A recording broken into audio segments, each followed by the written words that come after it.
Hi welcome back to vlogs of Swathi Kiran. ಇನ್ನು ಇದು ಯುಗಾದಿ ಹಬ್ಬದ ವ್ಲಾಗ್ ಆಗಿರುತ್ತೆ. ಯುಗಾದಿ ಅಂದ್ರೇ ಮೊದಲಿಗೆ ನೆನಪು ಬರೋದು ಬೇವು ಬೆಲ್ಲ. ಅದೇ ರೀತಿ ಬದುಕಿನ ಎಲ್ಲ ಕಷ್ಟಗಳೆಂಬ ಕಹಿ ದೂರವಾಗಿ ಬರೀ ಖುಷಿಯ ಸಿಹಿಯಷ್ಟೇ ನಿಮ್ಮೆಲ್ಲರಿಗೂ ತುಂಬಿರಲಿ ಅಂತ ಹೇಳ್ತಾ ನನ್ನ ಹೃದಯಪೂರ್ವಕ ಯುಗಾದಿ ಹಬ್ಬದ ಆರ್ಥಿಕ ಶುಭಾಶಯಗಳನ್ನು ತಿಳಿಸ್ತಾ ಇದ್ದೀನಿ ಇಲ್ಲಿ. ಇನ್ನು ಯುಗಾದಿ ಅಂದ್ರೇನೆ ಸಂಭ್ರಮ ಅಲ್ವಾ? ಆ ಸಂಭ್ರಮ ಬರೀ ಯುಗಾದಿ ದಿನ ಅಷ್ಟೇ ಇರೋದಿಲ್ಲ, ಆದ್ರ ಮುಂದಿನ ದಿನದಿಂದನೇ ಶುರು ಆಗ್ಬಿಡತ್ತೆ. ಅದೇ ರೀತಿ ಇಲ್ಲಿ ನಾವು ಕೂಡ ಯುಗಾದಿ ಹಬ್ಬದ ಮುಂದಿನ ದಿನ ಸಂಜೆ ಬಾಗಿಲಿಗೆ ಮಾವಿನ ತೋರಣ ಕಟ್ಟಿ ದೇವ್ರ ಮನೆ ಕ್ಲೀನ್ ಮಾಡಿ ಪೂಜೆ ಸಾಮಾನು ಎಲ್ಲ ಕೂಡ ಸ್ವಚ್ಛ ಮಾಡಿ ಇಟ್ಕೊಂಡಿದೀವಿ. ಮತ್ತೆ ಇನ್ನು ದೇವರಿಗೆ ಬೇಕಾಗಿರುವ ಹೂವು ಎಲ್ಲ ಕಟ್ಟಿ ಸಿದ್ಧವಾಗಿ ಇಟ್ಕೊತಾ ಇದ್ದೀವಿ. ಮಾರನೇ ದಿನ ಮತ್ತೆ ಬೆಳಗ್ಗೆ ಎದ್ದು ಪೂಜೆ ಮಾಡೋಕ್ಕೆ ಸರಿಯಾಗಿರುತ್ತೆ ಅಂತ ಎಲ್ಲ ಮೊದಲಿನ ದಿನಕ್ಕೆ ಮಾಡ್ಕೊತಾ ಇದ್ದೀವಿ. ಇನ್ನು ಹಬ್ಬ ಅಂದ್ರೇನೆ ಅಲಂಕಾರ ತುಂಬಿ ಇರಬೇಕು.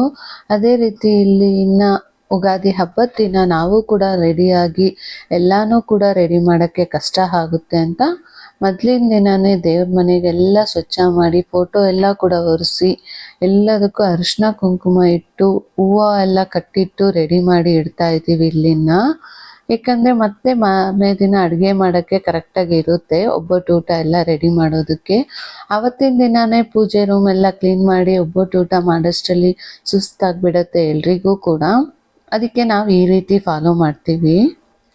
ಇನ್ನು ನಮ್ಮ ಕಡೆ ನಮ್ಮ ಪದ್ಧತಿ ಪ್ರಕಾರ ನಾವು ಕಳಸ ಇಡ್ತೀವಿ, ಅಂದರೆ ನಿತ್ಯ ಕಳಸ ಇಡ್ತೀವಿ. ಅದನ್ನು ಕೂಡ ರೆಡಿ ಮಾತ್ರ ಮಾಡಿ ಇಟ್ಕೊತಾ ಇದ್ದೀವಿ. ಕಳಸನ ಯಾವಾಗಲೂ ನಾವು ಹಬ್ಬದ ದಿವಸ ಮುಹೂರ್ತ ನೋಡಿನೇ ನಾವು ಕಳಸ ತೆಗೆದು ಪೀಠೆ ಮೇಲೆ ಇಡೋದು, ಅಂದರೆ ಒಳ್ಳೆ ಟೈಮ್ ನೋಡಿ ಇಡ್ತೀವಿ. ಇನ್ನು ಹಬ್ಬಕ್ಕೆ ಒಳಗಷ್ಟೇ ಸಿದ್ಧವಾದರೆ ಸರಿ ಹೋಗಲ್ಲ, ಆಚೆ ಕೂಡ ಅದೇ ರೀತಿ ಇರಬೇಕು ಹಬ್ಬದ ಕಲೆ. ಇನ್ನು ನಮ್ಮ ಸ್ಟ್ರೀಟಲ್ಲಿ ಇರೋರು ಎಲ್ಲರೂ ಕೂಡ ನಮ್ಮ ರಿಲೇಟಿವ್ಸ್. ಅದರಿಂದ ಒಬ್ಬರು ಸಗಣಿ ತಂದು ಹಾಕಿದ್ರು ಅಂದರೆ ಎಲ್ಲರಿಗೂ ಕೊಡ್ತಾರೆ, ಎಲ್ಲರೂ ಹಾಕಲಿ ಅವತ್ತಿನ ದಿನ ಆ ಇಡೀ ಸ್ಟ್ರೀಟೇ ಸಂಭ್ರಮ ಚೆನ್ನಾಗಿರಲಿ ಅಂತ ಹೇಳ್ಬಿಟ್ಟು. ಇನ್ನು ಎಲ್ಲರೂ ಕೂಡ ರಂಗೋಲಿಯನ್ನು ಚೆನ್ನಾಗಿ ಬಿಡಿಸ್ತಾರೆ. ಇದು ಒಂದು ಹಬ್ಬಕ್ಕೆ ಮಾತ್ರನೇ ಅಲ್ಲ, ಎಲ್ಲ ಹಬ್ಬ ಫಂಕ್ಷನ್ಗಳಲ್ಲೂ ಕೂಡ ನಮ್ಮ ಸ್ಟ್ರೀಟಲ್ಲಿ ಯಾವಾಗೂ ಇದೇ ರೀತಿ ಇರುತ್ತೆ. ಮನೆ ಒಳಗಿಂದ ಮಾತ್ರ ಅಲ್ಲ, ಮನೆ ಆಚೆ ಕೂಡ ಹಬ್ಬ ಕಳೆ ಕಾಣ್ತಾ ಇರುತ್ತೆ. ಎಲ್ಲರೂ ಹೇಳ್ತಾರೆ ಅಲ್ವಾ, ನಾವು ತಿನ್ನೋದೇ ಆಗಲಿ ಒಳಗೆ ಏನೇ ಮಾಡಿದ್ರು ಯಾರಿಗೂ ಗೊತ್ತಾಗೋದಿಲ್ಲ ಅಂತ. ಆ ರೀತಿ ಮನೆ ಒಳಗೆ ಮಾತ್ರ ಸ್ವಚ್ಛ ಮಾಡಿಕೊಂಡು ಮನೆ ಆಚೆ ಹೇಗಂದ್ರೆ ಹಾಗೆ ಇರೋದು ಕೂಡ ಚೆನ್ನಾಗಿರೋದಿಲ್ಲ. ಸೊ ಇಡೀ ಬೀದಿ ಹಬ್ಬದ ರಂಗೋಲಿ ಅಂತೂ ಕಳೆಯಾಗಿರುತ್ತೆ. ಇನ್ನು ನಮ್ಮ ಮನೆ ಹತ್ರ ಕೂಡ ನಾವು ಅದೇ ರೀತಿ ಸಗಣಿ ಹಾಕಿ ರಂಗೋಲಿ ಬಿಡಿಸ್ಕೊತಾ ಇದ್ದೀವಿ. ಇನ್ನು ಕಲರ್ಸ್ ಹಾಕ್ತೀವಿ ಎಲ್ಲ ಹಬ್ಬಕ್ಕೂ ಕೂಡ. ಆದರೆ ಈ ಹಬ್ಬಕ್ಕೆ ಕೆಲಸ ತುಂಬಾನೇ ಇರುತ್ತೆ, ಯಾಕಂದರೆ ಹೊಸ ವರ್ಷ ಅಂದಮೇಲೆ ಮನೆ ಫುಲ್ಲು ಕ್ಲೀನಿಂಗ್ ಇರುತ್ತೆ. ಬೆಳಗ್ಗೆಯಿಂದನೇ ಮನೆ ಧೂಳೆಲ್ಲ ತೆಗೆದು ಎಲ್ಲ ಕ್ಲೀನ್ ಮಾಡಿ ಮಾಡೋಷ್ಟರಲ್ಲಿ ಎಲ್ಲರಿಗೂ ಕೂಡ ಟಯರ್ಡ್ ಆಗಿರುತ್ತೆ. ಆದ್ದರಿಂದ ಈ ಹಬ್ಬದಲ್ಲಿ ಕಲರ್ಸ್ ಹಾಕೋದಿಲ್ಲ ಯಾರೂ ಕೂಡ. ಬಾಕಿ ಹಬ್ಬದಲ್ಲಾದರೆ ಬರೀ ಮನೆ ಸ್ವಚ್ಛ, ದೇವ್ರ ಮನೆ ಸ್ವಚ್ಛ ಮಾತ್ರ ಇರುತ್ತಲ್ವಾ, ಆವಾಗ ಆರಾಮಾಗಿರ್ತಾರೆ, ಹಾಕ್ಕೊಂತಾರೆ. ಇನ್ನು ಈ ಹಬ್ಬಕ್ಕೆ ಇದು ಅಷ್ಟೇ ಅಲ್ಲ, ಮಾರನೇ ದಿನ ಒಬ್ಬಟ್ಟು ಊಟ ರೆಡಿ ಮಾಡೋದು ಅನ್ನೋದು ಇರುತ್ತೆ. ಅದರಿಂದ ಎಲ್ಲರೂ ಕೂಡ ಯಾರು ರಿಸ್ಕ್ ತಗೊಂಡು ಕಲರ್ ಹಾಕಕ್ಕೆ ಹೋಗೋದಿಲ್ಲ. ಇನ್ನು ನಮಗೆ ಕೂಡ ಎರಡು ಮನೆ ಹತ್ರ ರಂಗೋಲಿ ಹಾಕೋ ಅಷ್ಟರಲ್ಲಿ ತುಂಬಾ ಲೇಟ್ ಆಗೋಯ್ತು. ನೈಟು 11 ಆಗೋಯ್ತು ಆಲ್ಮೋಸ್ಟು. ಇನ್ನು ಬೆಳಗ್ಗೆ ನೋಡಿ ಎಷ್ಟು ಚೆನ್ನಾಗಿ ಕಾಣ್ತಿದೆ ಇಡೀ ಬೀದಿ. ಆ ಒಂದು ಸಗಣಿ ಅನ್ನೋದು ಎಷ್ಟು ಚೆನ್ನಾಗಿ ಕಾಣ್ತಿದೆ ರಂಗೋಲಿಗಳೊಂದಿಗೆ. ಇನ್ನು ಯುಗಾದಿ ಅಂದ್ರೇ ಎಣ್ಣೆ ಹಚ್ಚಿ ಸ್ನಾನ ಮಾಡೋದೆ ಹಬ್ಬದ ದಿವಸ ಬೆಳಗ್ಗೆ. ಸೊ ನಾವು ಕೂಡ ಎಣ್ಣೆ ಹಚ್ಚಿ ಸ್ನಾನ ಮಾಡ್ಕೊಂಡ್ವಿ. ಇನ್ನು ನಮ್ಮ ಸ್ಟ್ರೀಟಲ್ಲಿ ಹುಡುಗರು ಎಣ್ಣೆ ಹಚ್ಕೊಂಡು ಹೊರಗಡೆನೆ ಆಟ ಆಡ್ತಿದ್ರು, ಅದು ಆರ್ಲಿ ಅಂತ ಅದ್ರದ್ದು ಕೂಡ ಕ್ಲಿಪ್ಪಿಂಗ್ ಸ್ವಲ್ಪ ಇಲ್ಲಿ ಕಲೆಕ್ಟ್ ಮಾಡಿ ಹಾಕಿದ್ದೀನಿ ನಾನು, ನೋಡಿ. ಇನ್ನು ಮತ್ತೆ ದೇವ್ರ ಮನೇಲಿ ಒಂಚೂರು ಕೆಲಸ ಬಾಕಿ ಇತ್ತು, ನೈಟ್ ಬಿಟ್ಟಿದ್ದೆಲ್ಲ ಹೂ ಜೋಡಿಸಿ ಕಳಸ ಇಡೋದು, ಅದನ್ನು ಕೂಡ ಇಟ್ಟು ಮೊದಲಿಗೆ ಹಣ್ಣು ಕಾಯಿ ಬೇವು ಬೆಲ್ಲ ಇಟ್ಟು ಪೂಜೆ ಮಾಡಿಬಿಟ್ವಿ, ಮೊದಲು ಪೂಜೆ. ಇನ್ನು ಅಡುಗೆ ಎಲ್ಲ ಆಗಷ್ಟರಲ್ಲಿ ಲೇಟ್ ಆಗತ್ತೆ ಅಂತ ಸೊ ಬರೀ ಹಣ್ಣು ಕಾಯಿ ಇಟ್ಟು ಮೊದಲಿಗೆ ಪೂಜೆ ಮಾಡಿ ಬೆಳಗ್ಗೆನೆ ದೀಪ ಬೆಳಗ್ಸಿದ್ದಾಯಿತು. ಅಡುಗೆ ಎಲ್ಲ ಆದಮೇಲೆ ಮತ್ತೆ ಒಬ್ಬಟ್ಟಿಟ್ಟು ಮಹಾಮಂಗಳಾರತಿ ಮಾಡ್ಕೊಳ್ಳೋಣ ಅಂತ ಆ ಥರ ಮಾಡ್ಕೊಳ್ತೀವಿ ನಾವು ಎಲ್ಲ ಹಬ್ಬಕ್ಕೂ ಕೂಡ ಅಷ್ಟೇ. ಇನ್ನು ನಮ್ಮ ಮನೇಲಿ ಹಬ್ಬದ ದಿವಸ ಅಡುಗೆ ಅಂತೂ ಒಬ್ಬಟ್ಟು ಹೋಳಿಗೆ ಸಾಂಬಾರು, ರೈಸ್, ಹಪ್ಳ ಮತ್ತು ವಡೆ ಮಾಡಿದ್ವಿ. ಈ ರೆಸಿಪೀಸ್ ಯಾವುದೂ ಕೂಡ ನಾನು ಶೂಟ್ ಮಾಡಿಲ್ಲ, ಬರೀ ಅಡುಗೆದಷ್ಟೇ ನಿಮಗೆ ಸುಮ್ಮನೆ ತೋರಿಸ್ತಾ ಇದ್ದೀನಿ. ಏಕೆಂದರೆ ಅವೆಲ್ಲ ನಾನು ಶೂಟ್ ಮಾಡಿದರೆ ಮತ್ತೆ ವಿಡಿಯೋ ಲೆಂಗ್ತಿ ಆಗುತ್ತೆ. ಒಂದೊಂದು ಅಡುಗೆನ ಒಂದೊಂದು ಭಾಗದಲ್ಲಿ ನಿಮಗೆ ಬೇರೆ ಯಾವಾಗಾದರೂ ನಾನು ತೋರಿಸ್ತೀನಿ. ಮತ್ತೆ ಇನ್ನು ಬೇಳೆ ವಡೆದು ಮಾತ್ರ ನಾನು ಒಂಚೂರು ರೆಸಿಪಿ ಕ್ಯಾಪ್ಚರ್ ಮಾಡಿದ್ದೀನಿ ಟೈಮ್ ಸಿಕ್ಕಿದಾಗ. ಯಾಕಂದರೆ ಹಬ್ಬದ ದಿವಸ ಕೆಲಸನೇ ಇರುತ್ತೆ, ಅದರಿಂದ ಯಾವುದೂ ಶೂಟ್ ಮಾಡೋಕ್ಕಾಗೋದಿಲ್ಲ. ಸೊ ಆದಷ್ಟು ಅದು ಒಂದು ರೆಸಿಪಿ ಮಾತ್ರ ನಾನು ಶೂಟ್ ಮಾಡ್ಕೊಂಡಿದ್ದೀನಿ, ವಿಡಿಯೋಲಿ ಬರುತ್ತೆ ನೋಡಿ.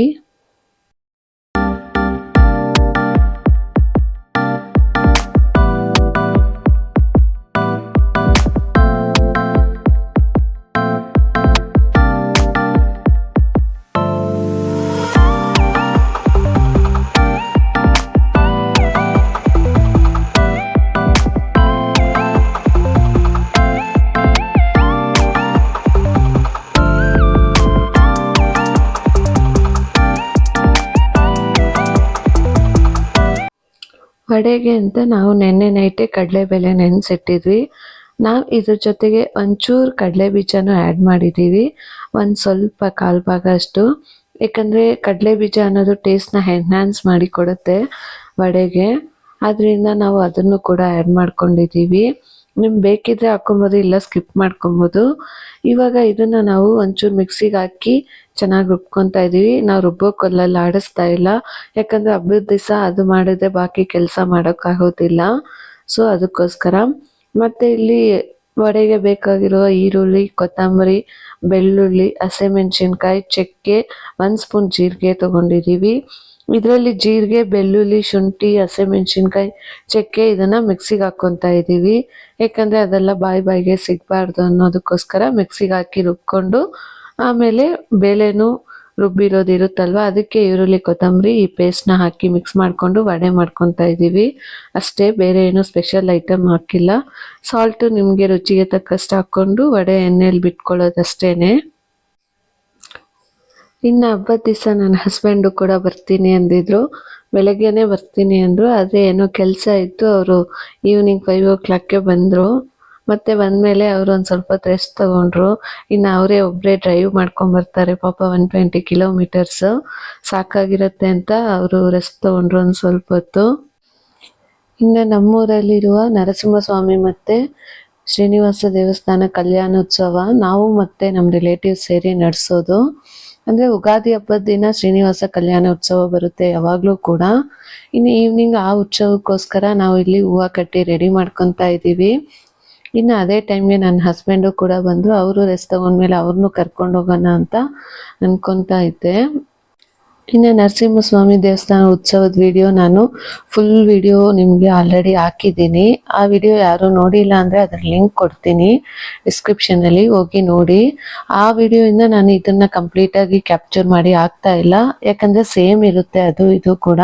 ಸೊ ಇಲ್ಲಿ ಸುಮ್ಮನೆ ಕ್ಲಿಪ್ಪಿಂಗ್ಸ್ ನಿಮಗೆ ದೇವರನ್ನು ಮಾತ್ರ ಕ್ಲಿಪ್ಪಿಂಗ್ಸ್ ಆ್ಯಡ್ ಮಾಡಿ ತೋರಿಸ್ತಾ ಇದ್ದೀನಿ, ಹಬ್ಬದ ದಿವಸ ದೇವರು ಬ್ಲಾಗ್ ಇರಲಿ ಅಂತ ಅಷ್ಟೇ.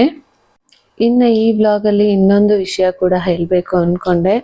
ನನ್ನ ವಿಡಿಯೋಸು ತುಂಬ ಜನ ನೋಡ್ತಾ ಇದ್ದೀರಾ, ಅದರಲ್ಲಿ 52% ಸಬ್ಸ್ಕ್ರೈಬ್ ಮಾಡ್ದೇನೆ ನೋಡ್ತಾ ಇದ್ದೀರಾ. ದಯವಿಟ್ಟು ವಿಡಿಯೋನ ಸಬ್ಸ್ಕ್ರೈಬ್ ಮಾಡ್ಕೊಂಡು ನೋಡ್ಕೊಳ್ಳಿ. ಈ ಬ್ಲಾಗ್ನ ನಾನು ಇಲ್ಲಿಗೆ ಎಂಡ್ ಮಾಡ್ತಾ ಇದ್ದೀನಿ. ಈ ಹೊಸ ವರ್ಷ ನಿಮಗೆ ಎಲ್ಲ ಸುಖ, ಸಂತೋಷ, ಆಯುಷ್, ಆರೋಗ್ಯ ಕೊಟ್ಟು ಎಲ್ಲ ಚೆನ್ನಾಗಿರಲಿ ಅಂತ ಕೇಳ್ಕೊತ ಬಾಯ್.